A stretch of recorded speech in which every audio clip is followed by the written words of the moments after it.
In November of 1928, a black gangster from Harlem did the unthinkable. He walked into Al Capone's fortress to ask for a deal. This wasn't a desperate plea for mercy.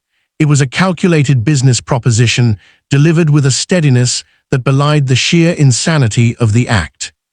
In a nation rigidly divided by race, where the color line was enforced by law in the South and by brutal custom in the North, the idea of a formal negotiation between a white crime lord and a black numbers runner was more than audacious. It was a direct challenge to the very order of the American underworld. Yet this single meeting, held in a lavishly appointed private dining room, would forge a secret agreement so powerful, so profitable, that it would dictate the flow of illicit money and the rules of engagement for organized crime for the next 4 decades. The story of how that pact was made, and why it remained one of the 20th century's most successfully kept secrets, reveals a hidden history where pragmatism trumped prejudice, and where the relentless pursuit of profit built bridges across the deepest social divides. To understand the monumental risk Bumpy Johnson took, one must first understand the world he walked into. The Lexington Hotel on South Michigan Avenue was more than Al Capone's headquarters. It was his citadel, his command center, and a symbol of his absolute power. Every bellhop, every maid, every kitchen worker was on his payroll, forming a human surveillance network. Secret passages and fortified rooms offered escape routes, while armed lookouts watched every entrance. Security had been tightened to a paranoid degree after a year of bloody assassination attempts, with rivals employing everything from drive-by shootings to coordinated bombings. Capone, at just 29 years old, sat atop a bootlegging empire generating over $100 million a year. He had consolidated his control over Chicago through the brutal elimination of rivals in the St. Valentine's Day Massacre and other conflicts, making him simultaneously the most powerful and the most hunted criminal in America. He was a king, but a king who knew his throne was built on sand, constantly shifting under the pressures of greed, betrayal, and federal scrutiny. Meanwhile, in Harlem, a different kind of empire was flourishing. The neighborhood was in the full, dazzling swing of the Renaissance, a cultural explosion of jazz, literature, and art that drew white audiences north to the Cotton Club. But beneath the glittering surface, a sophisticated economic engine hummed, the numbers game, also known as the policy racket. Run with mathematical precision and deep community integration by figures like the formidable Stephanie, Madame Queen, St. Clair, this illegal lottery was a cornerstone of life. It provided not just the thrill of a potential win, but also jobs, informal credit, and a sense of autonomous economic activity in a world that offered Black Americans few legitimate opportunities. The profits were staggering, with Harlem's operations alone bringing in an estimated $20 million annually. This vast reservoir of cash did not go unnoticed. Seeing a vulnerable, lucrative territory, violent white interlopers, most notably the psychotic Dutch Schultz, began to muscle in. They unleashed a campaign of terror, hijacking policy banks, kidnapping runners, and murdering enforcers to seize control. The resulting war was a hemorrhaging wound for both sides. Schultz was burning through cash with little to show for it, while Harlem's operators were losing lives and stability. It was a costly stalemate, and Stephanie St. Clair, a strategist as sharp as any Wall Street tycoon, knew that a frontal assault could not be won forever. She needed a new strategy, one that would turn a war of attrition into a negotiated peace. For this impossible mission, she chose her most trusted and intellectually formidable lieutenant, Ellsworth Bumpy Johnson. Johnson, at 23, was already a legend in the making. Known for his volcanic temper, sharp intellect, and impeccable, intimidating style, he was both feared and respected. More than just muscle, he understood the mechanics of power and finance. When St. Clair called him in and laid out the plan to go directly to the top, to the source of Schultz's potential backing, and to propose a grand bargain, he understood the stakes immediately. To travel to Chicago and request an audience with Capone was, by any rational measure, suicidal. He would be a black man entering the innermost sanctum of white criminal power, in a city where racial hierarchy was violently enforced. The most likely outcome wasn't a negotiation, but a bullet in a back alley. Yet the alternative, a a prolonged war of extermination waged by Schultz was just as certain, if slower. So carrying nothing but a suitcase of fine clothes and a folder of meticulously prepared financial documents, Bumpy Johnson boarded a train for Chicago, stepping into a role that would define his life, not just as a Harlem gangster, but as a diplomat between two separate, hostile nations within a nation. Back at the Lexington, Capone was wrestling with a problem that his usual tools, violence and intimidation, could not solve. The chaos spreading in New York was bad for business.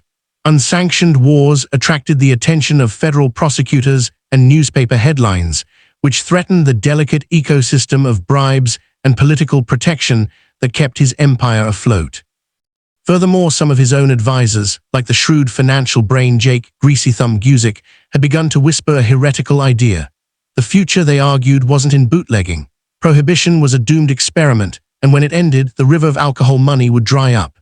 The future was in gambling, narcotics, and labor racketeering. And who ran the most efficient, most profitable gambling operations in the country?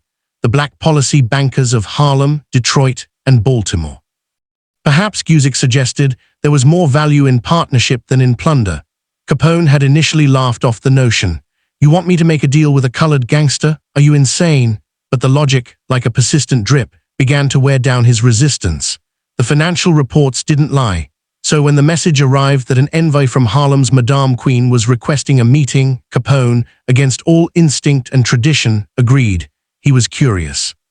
He arranged for safe passage, a gesture that in itself signaled a profound shift in thinking. The morning of November 17, 1928, was crisp and cold. At precisely 9:47 a.m., Bumpy Johnson passed through the heavy doors of the Lexington Hotel. He was met by two of Capone's most imposing bodyguards, whose silent, appraising stares were a physical pressure. He had been searched at the train station and was searched again in the lobby. He carried no weapon. His only armor was his composure and the contents of his mind. The walk through the marbled lobby, past the curious and contemptuous glances of Capone's men, felt like the longest of his life. He was escorted to a private dining room on the 4th floor, a space of intimidating opulence. Crystal chandeliers glittered above a table laden with silver platters of Italian delicacies and bottles of imported wine. It was a display of wealth meant to awe and intimidate. Seated at the head of the table was Capone himself, flanked by Guzik and his cold-eyed enforcer, Frank, the enforcer Nitti. The stage was set for a performance where one wrong move could be the last. Capone stood, and then he extended his hand. In 1928 America, this simple act was seismic. A white man, let alone a kingpin of Capone's stature, did not shake hands with a black man as an equal. It was a violation of the social code, a silent acknowledgement that Johnson was not there as a supplicant, but as a representative of a power worthy of recognition. "Mr. Johnson," Capone said, his voice a low Chicago rumble. "Welcome, sit. We're not gonna do business on an empty stomach." The greeting was cordial, but the eyes were calculating, measuring the man before him for weakness, for bluff, for threat. Johnson sat, refusing the offered wine. He needed a clear head. He met Capone's gaze, showing respect but not submission. "Mr. Capone, Madame St. Clair sends her respects and her gratitude for this audience. We come with a proposition we believe will end the wasteful conflict in New York and put significant, risk-free revenue into your organization's coffers." He spoke calmly, but every word was chosen like a chess piece being placed on the board. Capone leaned back, a faint smile playing on his lips. "I'm listening, but you gotta understand, when my people told me Harlem wanted to talk deal, I thought it was a joke. You're asking me, Al Capone, to sit down with a colored gangster. You know how that looks to the other families, to the world." This was the first test. Johnson didn't flinch. "It looks," he said, his voice steady, "like you're the only man with the vision to see that cooperation is more profitable than carnage. It looks like you understand that fighting over Harlem will cost you more in blood, treasure, and police attention than you could ever take from it. And it looks like you're the one boss in America with the strength to do what makes business sense, even when it defies what everyone expects." Went dead silent. Guzik's eyebrows raised slightly. Nitti's hand, resting near his jacket, went perfectly still. No one spoke to Capone like that. The moment stretched, taut as a wire. Then Capone laughed, a genuine, booming laugh that broke the tension. "I like you," he declared. You got Stones walking in here and talking to me straight. Okay, convince me. Dutch Schultz thinks he can take Harlem. Why shouldn't I just let him try or even help him and take my piece afterward? This was Johnson's opening. He slowly drew the folder from his inside pocket and laid it on the polished mahogany. This is a detailed accounting of Schultz's campaign. He is spending approximately $50,000 a month on gunmen, on bombs, on bribes for cops who still answer to us. After 6 months, what does he control? A few corners, a few scared runners. He's buying chaos, not territory. Meanwhile, Harlem's policy game clears $20 million a year after all expenses and local payoffs. We are prepared to offer you 20% of that gross, $4 million, annually, in clean quarterly cash payments. All you have to do is use your influence to make the war stop. Tell Schultz to stand down. You become our protector, not our conqueror. You profit from our success without spending a dime to create it. Guzik, the numbers man, eagerly pulled the document toward him. His eyes scanned the columns of figures. After a moment, he looked up at Capone and gave a single, decisive nod. The math is solid, Al. It's better than solid. It's found money. But Johnson wasn't finished. He had come for more than a temporary truce. There's a larger opportunity here, Mr. Capone. We are not proposing to be your partners. We understand the hierarchies. We are proposing autonomy. You grant us formal control over the gambling operations in our neighborhoods, not just in Harlem, but in the colored districts of every major city. We run them, we manage them, we absorb the day-to-day risks. In return, we pay a percentage of the gross profits to the recognized Italian family in that city. You get a steady, substantial income from territories you don't currently control without the headache of managing them. You get peace on your borders, and we get the stability to run our businesses properly. Capone steepled his fingers, his mind racing. The business proposition was impeccable. It was a franchising model applied to crime. Yet the social and political obstacle was a mountain. You know what you're really asking, he said, his voice dropping to a conspiratorial tone. You're asking me to redraw the map for the whole country, to tell every boss from New York to New Orleans that they can't just walk into Darktown and take what they want, that these colored neighborhoods are sovereign. You're asking me to change 100 years of how things are done. Yes, Johnson replied, without hesitation, and we are willing to pay a premium for that change. Capone stood up abruptly and walked to the large window overlooking Michigan Avenue. He stood there, his back to the room, for what felt like an eternity. The only sound was the faint clink of ice in Guzik's glass. Johnson held his breath. He had played his hand. Now, the most powerful gangster in America was weighing the balance of prejudice against profit, tradition against trajectory. When Capone finally turned, his expression was that of a man who had made a decision that would alter his world. I accept, he said, but not for the $4 million. He paused, letting the confusion settle in the room. Prohibition is a dying business, Capone continued, returning to the table. A few more years, maybe. When it's gone, all the bootlegging money vanishes with it. The future is in what you have, gambling. Your people run the numbers game like a science. The slips, the routes, the banks, the payouts, it's a machine. I don't just want a tax on your machine. I want to understand how it works. He looked directly at Johnson, his eyes sharp with ambition. Here's my counteroffer. Harlem pays 15%, not 20%. I want cooperation, not just tribute. Madame St. Clair sends her 3 best numbers bankers to Chicago for 3 months. They teach my people her system. And you, Bumpy, you stay, you live here, you work with me. You'll be my liaison, my point of contact to every colored operation from coast to coast. We're not just making a deal for Harlem. We are building a national network. The audacity of the proposal took Johnson's breath away. Capone wasn't just offering protection, he was offering integration. He was proposing a secret, parallel corporate structure where Bumpy Johnson would be a vice president of a shadow nation. It was a position of unimaginable power and unimaginable danger. If this becomes known, Johnson began, grappling with the implications. It won't, Capone interrupted, a sly smile on his face. That's the beauty of it. Publicly, you went to Chicago and you won autonomy for Harlem. You stood up to the white man and won. That's the story in your neighborhood.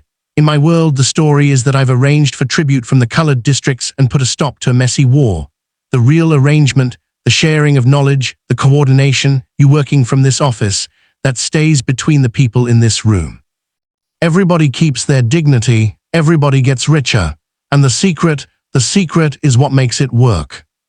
After a tense, private telephone call to Stephanie St. Clair, who recognized the strategic masterstroke for what it was, Johnson agreed. The pact was sealed not with a signed contract, but with a handshake that bound two criminal empires together. In that moment, the architecture of 20th-century organized crime was fundamentally redesigned.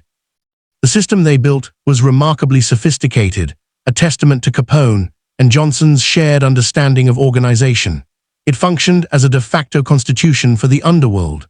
Black criminal organizations were granted exclusive franchise rights to run numbers, gambling, and prostitution within designated, colored districts.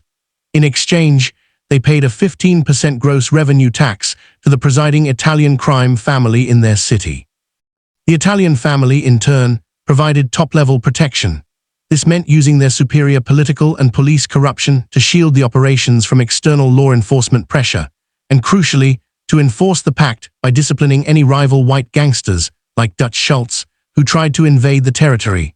Dispute resolution was centralized through Bumpy Johnson, who now operated from Chicago as the official arbiter, preventing minor conflicts from escalating into racial wars. The entire edifice was cloaked in absolute secrecy. Only the top-tier leadership on either side knew the full details. Street-level soldiers simply followed orders that maintained the invisible borders.